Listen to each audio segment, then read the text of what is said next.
Hi there, this is your host, Christian, and today we have Sandra Stoll. She is a product manager for payments and invoicing at Ionity. Sandra, welcome to the Ledger Show. Thank you very much. So before jumping into today's topics, I have a really good starting question is, how are we going to charge our cars in the future? How are we going to pay for that? Who's going to manage the infrastructure? How are we going to pay for it? Well, in an ideal world, we're going to go with the flow. So that means the car charges and pays by itself. Okay. So I think that's where it's eventually going to go, but there will probably be a couple of years in the future before that will happen. So the idea is to have sort of automated in-car payments. Yes. Okay. Obviously, there are future technologies already out there, like Internet of Things. There's an Internet of Cars. We already have something called plug and charge, obviously, where you just plug the car in, and depending on who your car provider is, the payments get sorted through that system.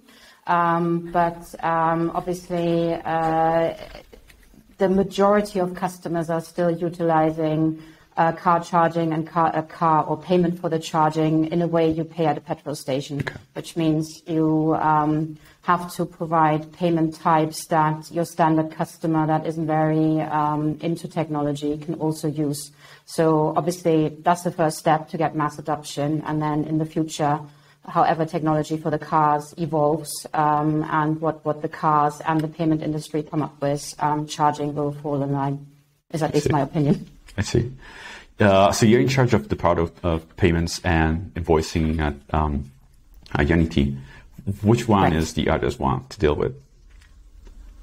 They both have their challenges in a different way, if that makes sense. So obviously, the payment is the element the customer is most concerned with, because they don't have any charge left in the car. They want to do this quickly. Obviously, payment is part of it. And if there are challenges with the technology surrounding the payment, they're obviously not happy. And then the second thing comes in if there is an error in obviously the amount or how their banks are treating the technology we've set up, customers complain and are upset. So that's probably more the customer challenge. And then the whole element on the invoicing side is around VAT and the challenges we're having in the European countries we're dealing with, the authorities that are obviously requiring certain elements where we need to ensure the invoicing plus obviously all the VAT requirements are correct through the chain, and that has its own complexity. That's pretty interesting. So I guess you're trying to build a product that works across the entire Europe. So you need to deal with every local regulation. Okay. Correct. How does it look like from your side? We are getting there, but obviously the challenges is the startup industry. We are still a startup to a degree. Obviously, operating pretty much straight away in 24 countries is a challenge.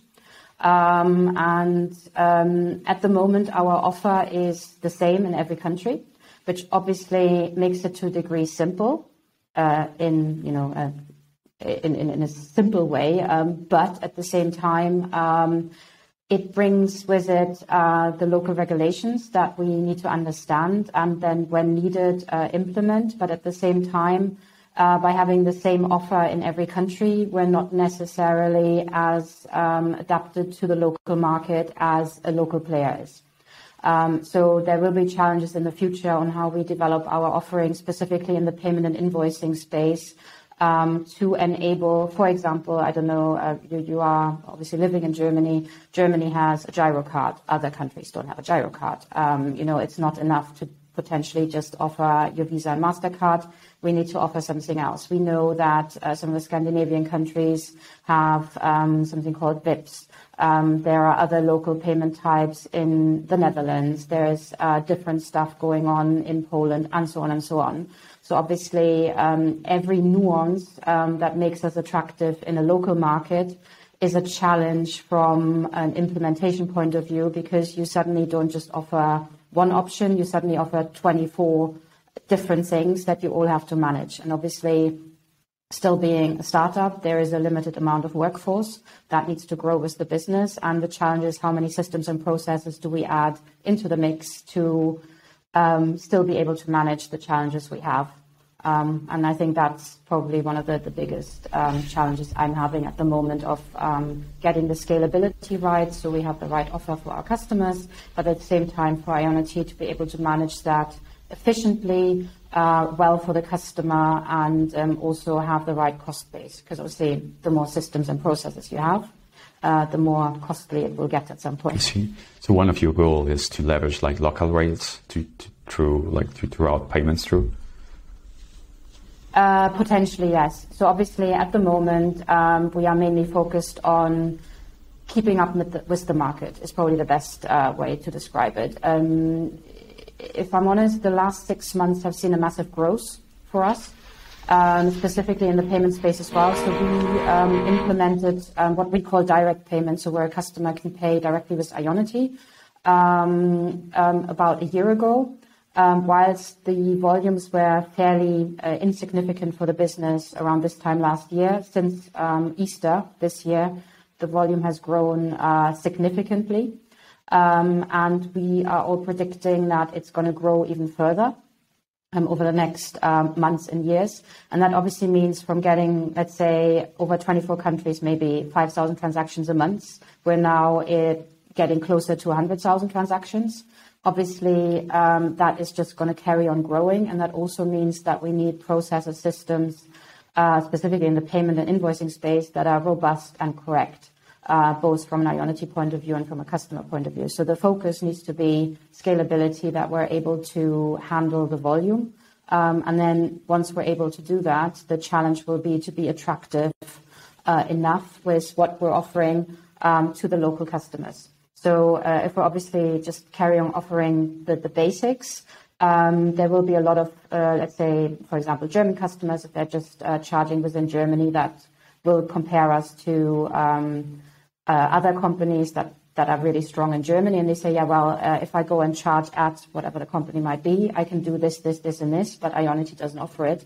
And then we will eventually start losing market share on usability from a payment point of view. So hence, that needs to be addressed and made competitive. You mentioned like direct payment. It's like a feature that you have. Mm-hmm. It's like a wallet inside your application, or? Well, I don't know how much you know about the market, but obviously the majority of the volume at the moment comes in through mobility service providers. That means there are third parties that have a contract with Ionity, and they offer either a charge card, so-called RFID tag, or they offer their own app. So a customer could utilize, let's say in Germany, as an example, EnBW offers an app. With that app, a customer can charge at Ionity, they can charge at the Munich local stations, they could charge at the Berlin local stations, they can use Eon, they can use Shell, they can use whatever, obviously EnBW has a contract with. So that is the majority of the volume. The direct is where a customer just charges with Ionity. So they can utilize either our app, or they can utilize a payment website, which is a QR code at the chargers they can scan, so they don't need to sign up for the app. They just do one-off payment. Obviously, that has its challenges as well, because you need a slightly tech-savvy customer, so you need somebody who has a mobile phone with them. They need to be able to scan a QR code or download an app and then utilize, the credit cards that they put either in the payment website or in the app to then start the charge, if they don't have the so-called RFID card. And where the industry is going now with regards to regulation is that it will become mandatory at the moment only in Germany as of next year, that every new charger has a payment terminal integrated. And then we know that the EU is currently looking at a similar regulation, but that hasn't been decided yet, but it will come at some point in 2023. That for all EU countries, the same requirement will be there. So obviously, one of my projects is to meet regulation, and we're looking at how we integrate payment terminals into the chargers. And that is an additional, obviously, payment type, direct payment that we have. So that will only be customers that will pay directly with Ionity. So, for example, an EnBW customer wouldn't be able to utilize that. with the rates they're getting. So it would be Ionity rates. So a charging station will become like a vending machine, and then you're going to tap your phone. Basically, you're going to charge your car. You can tap your phone, or you can hold your card against it, or it needs PIN entry as well, so you can put it in. The only thing we are not able to do is obviously cash payments. I don't think we will get anywhere near that. But considering, as I mentioned at the beginning, the volumes are increasing, we are having increased customer bases that are new to EVs. So you have your, if I describe it, your standard person now. So it's not the early adopter. So it's your elderly couple that decided the last car they get is now an EV for their Sunday drives. You have families having EVs, etc., because they're more environmentally conscious. So we obviously need to offer payments that anybody can utilize. And obviously there is still in some countries an affinity against, utilizing apps, or giving customer data out. So hence they need to have an ability to pay in a standardized way that is not an app payment. I see. So I guess that the goal is to really reduce the friction on the payment side. It should be as easy as possible. It is, yes. It needs to be as easy as possible, because we shouldn't, prevent customers from charging their car because the way the payment is working is awkward. Obviously, there are a lot of differences compared to getting petrol for your car. So because of the technology involved. So what I'm seeing is that it's not necessarily always the payment's fault if it's not working, but we obviously interact between the car, the charger, and the app at the moment. So there are 3 technology elements involved, and any 3 of them could have a problem. And as we are in an industry where we only know the final amount after the service has been delivered, we need a mechanism to check a customer and allow a customer to start a charge. Otherwise, obviously, Ionity will not get the money from those customers, and that is at a detriment to us, because we will have no means of actually, surviving and making money. So the challenge is the customer can't start the EV charge without having the payment card authorized. That's the same in the app as it will be for a payment terminal. We need to get it authorized. But as I said, there are challenges in it. So obviously, if the payment card goes through, then the customer can start, in theory, the charge. But it's not as simple as, just press the hose and the petrol comes out. There are various IT systems involved that need to talk to each other. And obviously, the car could have a timeout or whatever challenges, doesn't recognize that it's allowed to charge. The charger could have problems. So there's a lot of technology, obviously, involved in getting, from an authorized payment to charging your car. And that still needs, at least in my opinion, quite a bit of improvement. We're working on it very heavily to make that customer experience better. But it always, unfortunately, in a way, starts with a payment. And that's how customers see it, that the payment is I totally understand. It can be like when you try to buy something that it doesn't work, the first thing that you do is either close the page or move to the next thing. Yeah, exactly. Are you also working on focusing on the on a postpaid solution, like with subscription or like payment at the end of the month? Yes. We have subscriptions. So obviously we offer that to our mobility service providers. And we have a direct Ionity subscription as well. Obviously that one only works with Ionity chargers. At the moment that is only available through the app. And that has its own challenges, if I'm perfectly honest. With regards to monthly payments, that is on my roadmap. But obviously that has slightly different challenges because you have to credit check customers. If you give them, a credit limit for X amount of euros, for example, for a month before we then get the money. The challenge again is 24 countries. Because at the moment, we don't want to just offer it, for example, in Germany, and then the rest of our customers will not be able to get it. Hence, integrating credit check companies in 24 countries and finding service providers to do that is a huge undertaking. So I still need to work out how and when we do that. But at the moment, my tech stack has more elements on it to ensure scalability and a smooth payment for the credit card types than allowing invoices per month. It's really interesting you mentioned the credit card, like the credit check, because I was checking this the other day, like to find like a solution provider in Europe to do credit check on companies. And it's really hard to find someone that could provide a solution across, 24 countries. I thought, okay, I'm just going to integrate with an API. It's going to be super simple, but no, that's not the answer. No, it is not, no.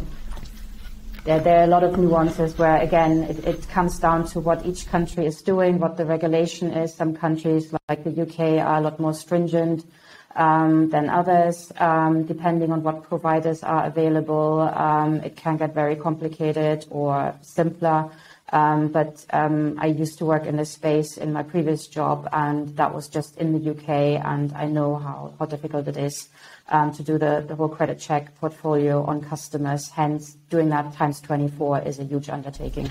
Yeah, I totally understand that. You mentioned that you're also like providing also billing capabilities inside your platform.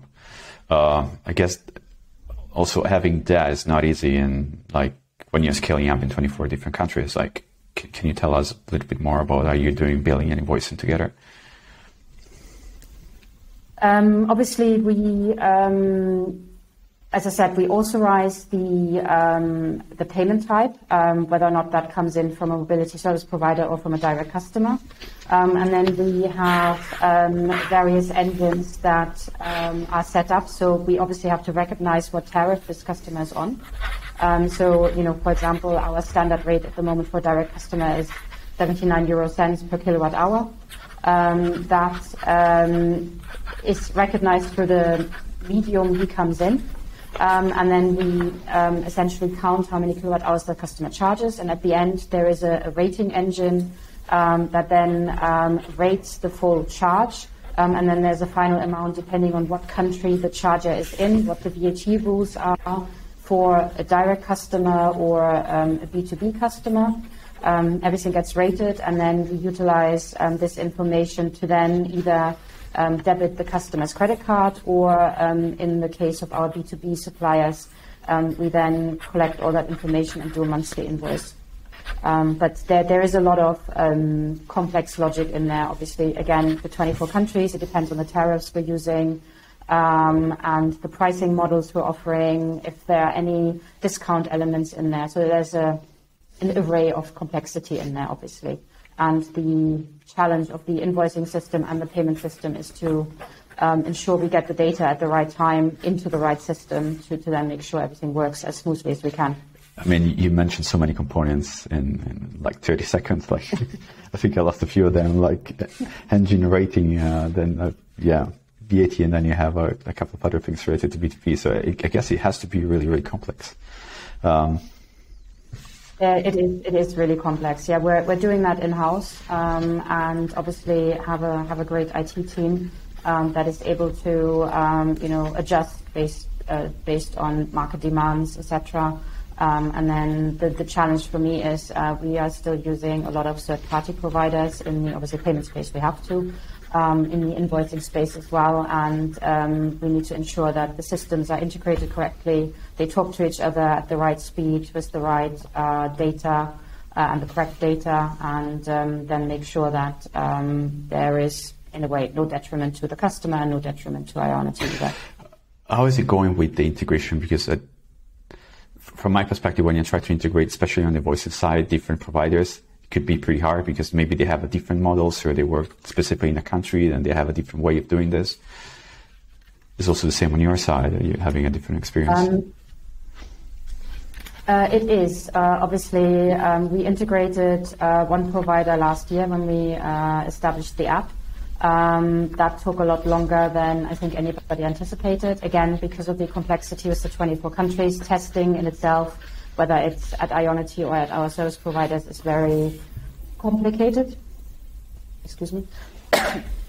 And so anything we integrate is always times 24. But I think we, at least with the service providers we have at the moment, we found a good way of working with them, ensuring we all understand the complexities of our model, and it's been adjusted to what Ionity needs.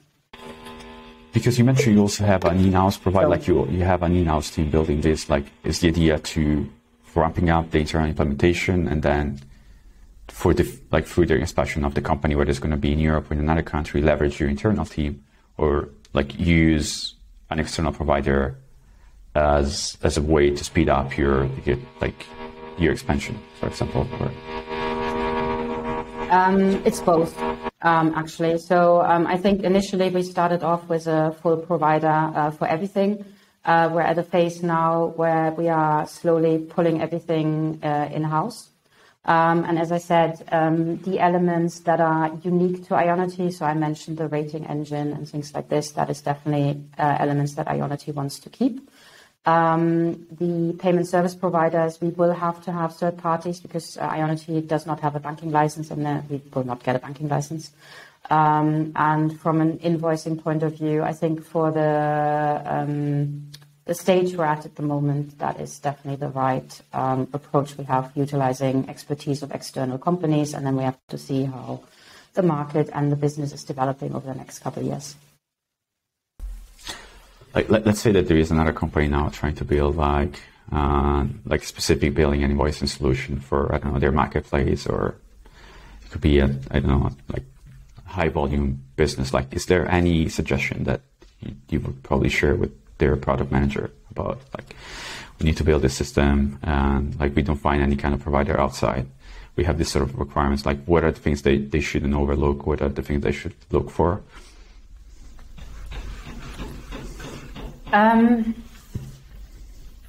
Well, if you're looking at the invoicing element, I think the challenge is finding a way of a flexible system that can address changes fairly simply and not, having a complicated code behind it that is very difficult to adjust.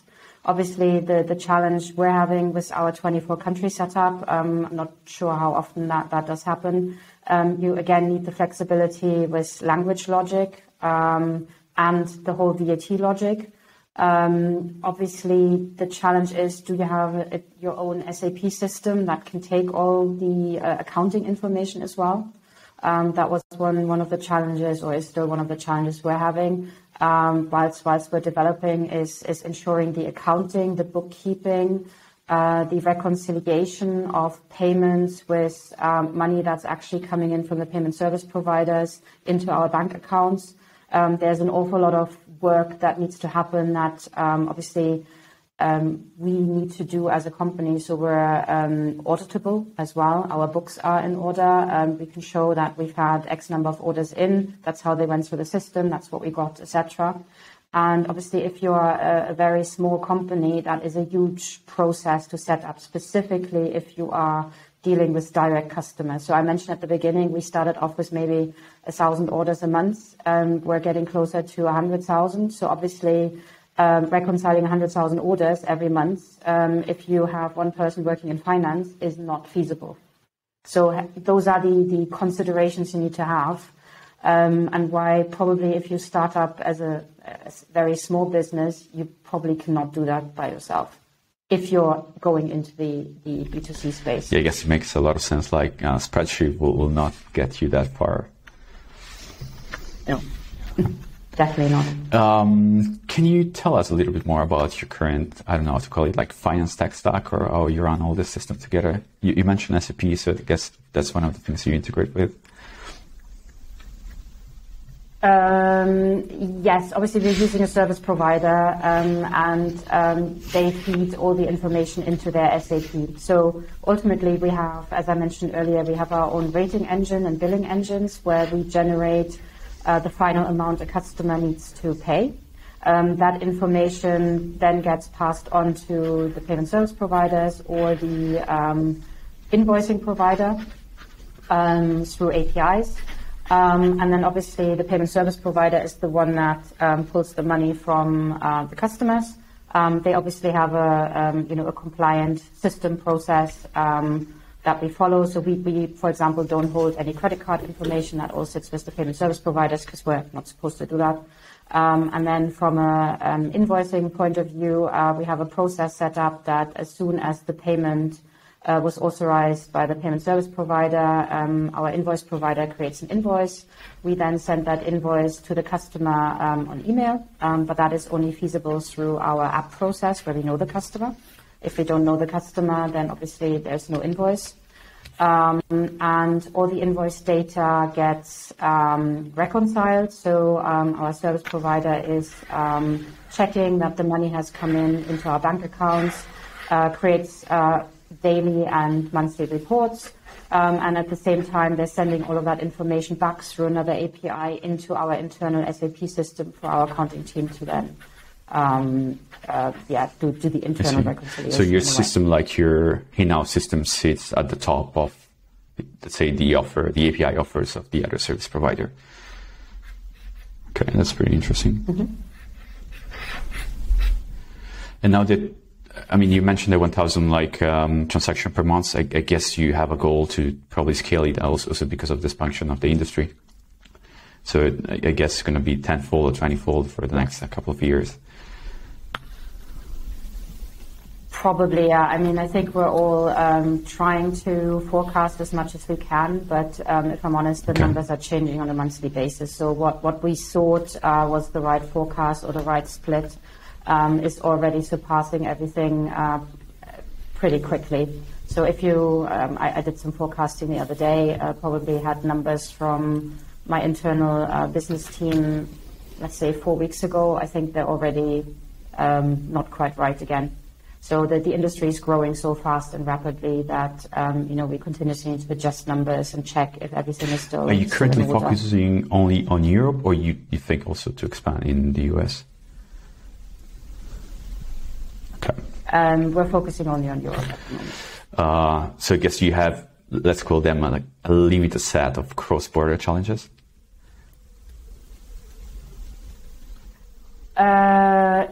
If you're talking US, yes, but obviously the whole of Europe has its own challenges in itself. At the moment we don't have any service providers that are outside of Europe, but we still have the challenge. Not everybody's in the European Union, so there are different regulations and things that we need to look at. The whole bank account management, currency management is still a challenge, even in Europe, because not everybody trades in euros. Hence, that needs careful management. As I mentioned earlier, VAT logic. Different countries have different rules, which becomes difficult the moment we integrate companies, because they always want the relevant VAT for the country they're charging in, but then the company itself, as an example, company is in Germany, but the employee charges in Poland. Then there's different VAT rules. It suddenly gets extremely complicated that we have everything right. So there are still more than enough challenges that we need to resolve correctly. It sounds less complex, even more complex than e-commerce, where the location of the user doing the transaction is the location you need to consider for the VAT. Yeah, it's the same we have, but there is something, at least in Germany, and as far as I remember, Austria, Switzerland fall into that as well, is kind of a regulation of reselling of energy, which has a different VAT treatment. So, for example, if we have an EnBW customer utilizing the app, and they would have a company invoice. So let's say they say, I'm EnBW customer XYZ. I have to treat them differently in the VAT than if it's, let's say, you who have nothing to do with electricity. And it's obviously ensuring that if we have invoices that are being utilized in tax reporting, that those have the right VAT treatment. And it's a big minefield, if I'm honest. We haven't. Well, it was super interesting. I mean, from the outside, it looks there is a lot of fragmentation, I would say, and really hard to understand how the system really works. Also, because the regulation is changing every day. They have new things, and I totally understand Europe is trying to do their best to, smooth the process and reduce the friction for charging your car everywhere in Europe. So it was, it was super insightful. I would say it's time to wrap up, Sandra. So I'm just going to ask you a few questions just to close the interview. The first one is, what is the best piece of career advice that you have received?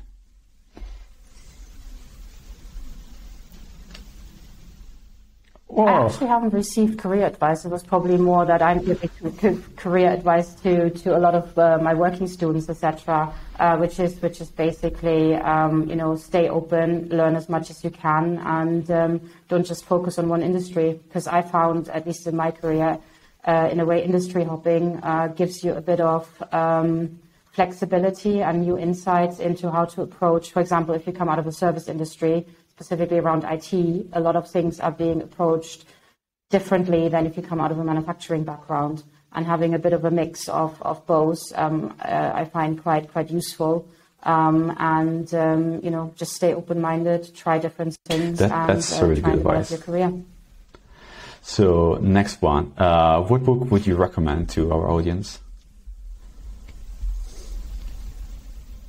I did read one book as part of my role as a product owner, which still stuck with me, which is called The Goal, which is about eliminating bottlenecks. Even though it's one of those, agile books, but it's written as a really nice story, and it was a really, really good read where you can learn a lot of things that apply to your private life as well as to business. What's your main passion outside of work? Okay. Volleyball. I coach a lot of volleyball, and have had a lot of children in the past 20 years that have gone through my coaching, and I still enjoy it, and it's very rewarding seeing them thrive. And you've been like a coach for a long time, right? I started coaching when I was 16, and I was coaching the national squads in Wales. So obviously I left that behind, but last week I did training camp in Munich. It was about 39 to 12-year-olds in 34-degree heat at the beach courts. So, nice. But they all loved it. Most of them want to carry on playing, which is good. Is there any podcast that you would like to share with the audience about payments or products? I gotta have a confession to make. I've never listened to a podcast. Okay. I'm a reader, so I tend to read, and if I do listen to anything, it's either music or some audiobooks, but I haven't quite found the time for podcasts. And the last question, is there anything you're learning right now? I mean, anything in particular? I think the main thing that I find quite interesting at the moment is the speed of the industry and how to manage your business in line with it. So to ensure that we grow in a sustainable, scalable, and secure way. That is something I haven't experienced yet in the companies I've worked before, and I find this very interesting, but it's also extremely challenging. There's a lot to learn as a business, but also personally, it makes me grow. It's like every month or every 3 months, the world looks like different from the inside. Yeah. It does, yeah. And obviously, ensuring that you stay on top of it. I think that's been the challenge in the last probably 3 months for me. I've had a lot of project work, and you get immersed in deadlines, project work, and sometimes you lose the bigger picture. And now, realizing you should have done something a lot earlier is difficult. But again, as I said, you learn, so that's something that will not happen again. And you approach your work differently, and you need to look at it from a way more strategic point of view than it's just your project work. It's important that we set up the business for success, all of us in Ionity. In order to do that, you need to look outside your box in a way, not just do your projects or what you're supposed to do, but you need to do a lot more planning, long-term planning, a lot earlier and faster than probably a lot of us are used to, because the industry might just overrun us. If we're not, I guess you're mentioning this because your previous experience was at Barclays, right? So it was okay. It was, yeah. Obviously, it's a big corporate. It moves in a slightly different pace. And as I said, being in the mobility industry now with this exceptional growth plus a startup, that mix is very interesting at the moment. And there's so much movement that, as I said, the way you work, you just have to adapt. And even in the payment space, when I started last year, I was like, oh, we'll never do NFC payments. The physical card is out. We have to go back, we have to go into the virtual cards and all of that. And now regulation comes in. We have to go to that. And at the same time, you realize by working with the customers and seeing how the market is developing, the market isn't ready for the virtual stuff. It has to take the step back to go. I keep on calling it the charging experience needs to be the same as getting petrol. If we establish that, then we can grow into the new space. But unless we establish that and we have mass adoption, we haven't done our job right. And I think it's for a lot of people to also see that the mobile phone as a payment isn't enough anymore. We need to enable every customer, no matter who's turning up, to charge. And that's not saying, oh, by the way, I don't care if you don't have a mobile phone, you can't use it. We have to offer them what they want. And that's a mindset change that only comes in by, seeing how. So always putting the customer first and whatever the rail he or she likes, okay? We have to. Yeah, at the end of the day, without customers, we don't have a business. So if we don't give the customer what they want, they're not coming back to us. We're losing them. So we also need to change our own thinking and go in line with what the customer actually wants. Again, that was a great answer. Sandra, it was a pleasure to have you here. So if people want to find more about Ionity, they can check the website, ionity.eu. And if people want to get in touch with you, what's the best way? Yeah. Either LinkedIn, obviously Sandra Stoll and Ionity normally should find me, or you can send me an email, which would be sandra.stoll@ionity.eu. Sandra, thank you for joining me today. It was a pleasure, and wishing you the best. Thank you.